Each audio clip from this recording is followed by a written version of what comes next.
안녕하세요. 책숨입니다. 사람의 마음이 한번 참되면 5월의 서리도 내리게 할 수 있고 성곽도 무너뜨릴 수 있으며 금석도 꿰뚫을 수 있다.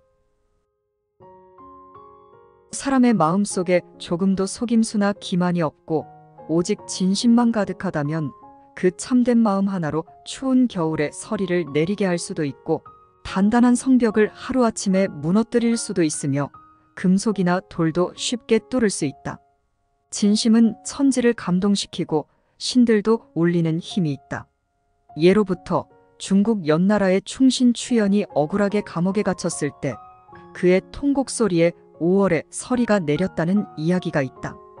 또 기량의 아내가 남편이 전사한 후에 통곡하며 부모도 없고 남편도 없고 자식조차 없는 내가 어찌 살아갈 수 있겠는가 라며 울부짖었을 때 그 소리에 기나라의 도성이 무너졌다는 이야기도 있다. 그리고 주자의 글에 양기가 흐르는 곳에는 금속이나 돌도 뚫을 수 있다. 정신이 한 번 닿는 곳에 무슨 일인들 이루지 못하리요 라고 하였다. 진심은 어디에 닿아도 이루지 못하는 것이 없으니 그 힘은 참으로 위대한 것이라고 아니할 수 없다. 그러나 만약 진심이 사라지고 거짓된 생각으로 가득 찬 사람은 어떨까? 이런 사람은 겉으로는 사람처럼 보이지만 그 안에는 진정한 가치가 없다. 그 사람의 본질이 되어야 할 진심이 없는데 어떻게 그 몸을 이끌어 사람으로서의 역할을 할 수 있겠는가? 사람들 앞에서는 그저 인간의 모습을 한 것이 더욱 거슬리게 되고 혼자 조용히 앉아 있을 때에는 자신의 그림자조차 부끄러워질 것이다. 훌륭한 문장은 기교를 부리지 않는 것이요. 성인은 남다른 언어를 쓰고 이상한 행동을 하는 사람이 아니다. 사람이 처음으로 글을 쓸 때는 자신의 재주를 다해 기교를 부리며 말을 화려하게 꾸미려고 한다. 그것이 다른 것과 크게 두드러지도록 만들기를 원한다. 하지만 점점 능숙해질수록 화려함은 사라지고 차츰 평온하고 깔끔한 경지를 이루게 된다. 그래서 글이 극한에 이르면 기교는 사라지고 오직 남은 것은 평범하고 이해하기 쉬운 문장이다. 그런데 그 문장은 주제에 꼭 맞아 한 글자도 바꿀 수 없을 정도로 완벽하다. 이것이 바로 글쓰기의 극치인 것이다. 사람이 도덕을 닦고 자신의 인격을 다듬는 것도 이와 마찬가지다. 사람들은 종종 고유한 사람은 특별한 언어를 사용하고 독특한 행동을 하며 일반 사람들과는 다른 점이 있다고 생각한다. 그래서 사람들은 그와 같은 말과 행동을 하려고 애쓰며 다른 사람들과는 다르게 보이고자 한다. 그러나 수양이 점차 높아지면서 일반 사람들과의 차이점은 서서히 사라지고 다시 평범한 사람으로 돌아가게 된다. 그래서 수양의 궁극적인 수준인 성인의 단계에 이르면 더 이상 꾸밈이 없고 본래의 모습 그대로 말하고 행동하게 된다. 그래서 누구나 쉽게 이해할 수 있다. 다만 성인은 자신이 하고자 하는 것을 그대로 실행해도 어떠한 규칙에도 어긋나지 않는다. 성인의 언어와 행동은 자연스러우면서도 도덕과 법칙을 따르는 것이다. 이것이 바로 도덕적인 한계를 넘어 성인의 경계에 이르는 것으로 일반 사람들이 따르기 어려운 부분이다. 이 몸은 잠시 빌려받은 환상과 같은 몸, 부귀공명은 헛된 꿈, 만물은 평등 무차별한 것. 이 이치를 알아야 천하를 짊어지고 나갈 수 있다. 천지만물이 끊임없이 변화하는 무상의 현상계를 보면 모든 것은 일시적인 환상의 자취로 복이나 공명은 물론 우리가 가진 팔다리와 몸도 잠시 빌려다가 없어질 일시적인 것이다.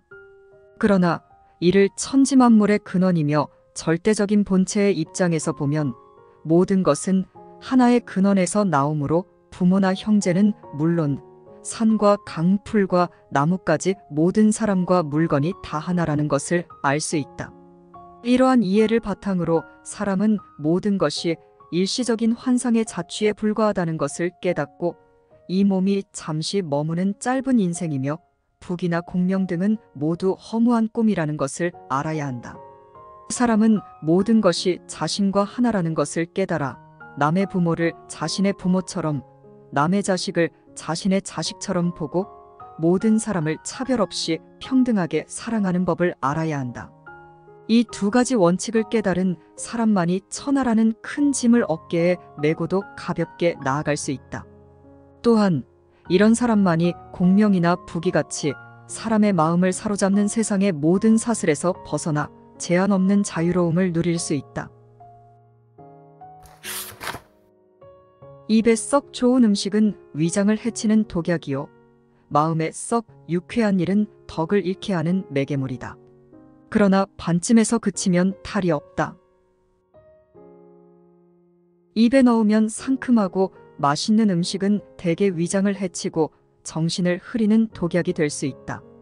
그러나 이를 과하게 먹지 않고 적당히 멈춘다면 문제는 없을 것이다. 또한 마음에 들고 즐거운 일들이 몸을 해치고 덕을 잃게 하는 원인이 될 수 있다. 하지만 이건 역시 과하게 추구하지 않고 적당히 멈춘다면 크게 후회할 일은 없을 것이다. 남의 사소한 잘못과 사사로운 비밀, 그리고 남의 지나간 악행에 관대해야 덕을 기를 수 있다. 자신의 덕을 키우고 다른 사람으로부터의 해를 멀리하는 방법이 있다. 첫 번째는 남의 작은 실수를 지적하지 않는 것이다. 두 번째는 남의 비밀을 굳이 파헤치려 하지 않는 것이다. 세 번째는 다른 사람의 과거의 잘못을 계속 생각하지 않는 것이다. 몸가짐을 가벼이 하면 한가로이 안정된 맛이 없고, 마음을 무겁게 쓰면 활발한 기능을 잃는다. 학문과 덕을 닦는 사람은 몸가짐을 너무 가볍게 하면 안 되고, 마음을 쓰는데 너무 무거워서 일에 집착하면 안 된다. 몸가짐이 너무 가볍다면 일상에서 보고 듣고 경험하는 일에 대해 마음이 쉽게 흔들리게 되어 안정적인 휴식을 즐기지 못하게 된다. 반대로 마음을 너무 무겁게 갖게 되면 모든 일에 얽매이고 집착하게 되어 마음이 청정하고 활발하게 움직이는 능력을 잃게 된다. 이 몸은 두 번 다시 얻을 수 없는 몸이다.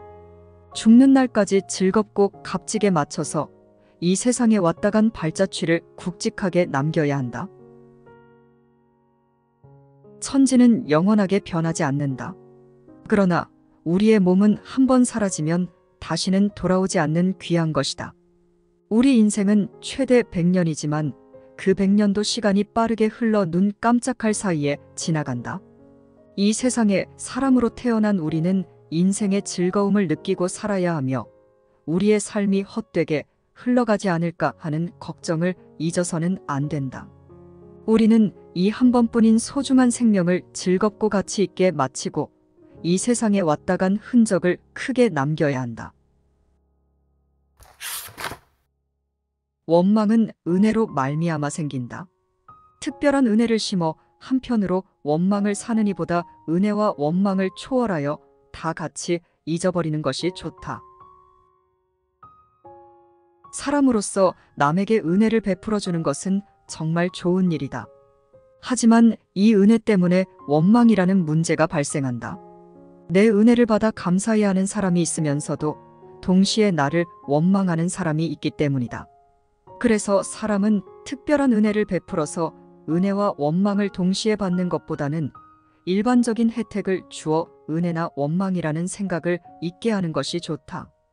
즉, 은혜나 원망이라는 상대적이고 차별적인 생각을 초월하는 것이다. 원수라는 것도 은혜 때문에 생기는 것이다.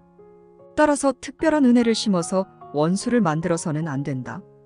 특별한 은혜를 받아 감사하면서 동시에 나를 원수로 여기는 것보다는 이 두 가지를 초월해서 모두 잊게 하는 것이 좋다. 늙어서 오는 질병은 젊었을 때 스스로 지은 것이요, 쇠한 뒤에 겹친 불행은 한창 왕성할 때 지어놓은 것이다. 나이가 들면서 발생하는 질병은 대부분 젊은 시절에 스스로 초래한 결과이다. 젊었을 때 건강을 소중히 여기지 않고 젊음의 기운에 휩쓸려 몸을 함부로 다룬 것이 원인이다. 가정의 행운이 약해지고 재앙이 찾아오는 것 역시 번영했던 시기에 스스로 만든 결과를 이제서야 받는 것이다. 그래서 지혜로운 사람은 노년이 오기 전에 행운이 다하고 기운이 넘치는 젊은 시절에 그리고 부귀를 만끽하고 만족하는 그때에 더욱 조심하고 경계하여 그런 슬픈 결과를 초래하지 않는다. 새로운 인연을 맺는 것보다 옛법과의 우정을 더욱 두텁게 하는 것이 훨씬 정이 길다. 사람의 마음을 사려고 사소한 은혜를 베풀기보다는 공정한 의론을 지지하고 큰 의리에 집중하는 것이 훨씬 오래가고 바르다. 새로운 친구를 만드는 것보다는 오래전부터 가까이 지내온 친구와의 우정을 더 깊게 하는 것이 더욱 정이 깊고 진심이다. 허위의 명성을 위해 위선을 범하며 명예를 추구하는 것보다는 눈에 보이지 않는 곳에서 덕을 쌓고 조용히 실천하는 것이 더 아름답고 의미가 있다.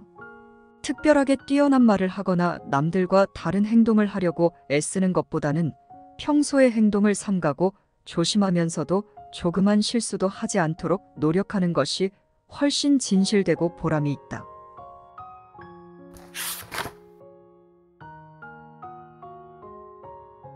시청해주셔서 감사합니다.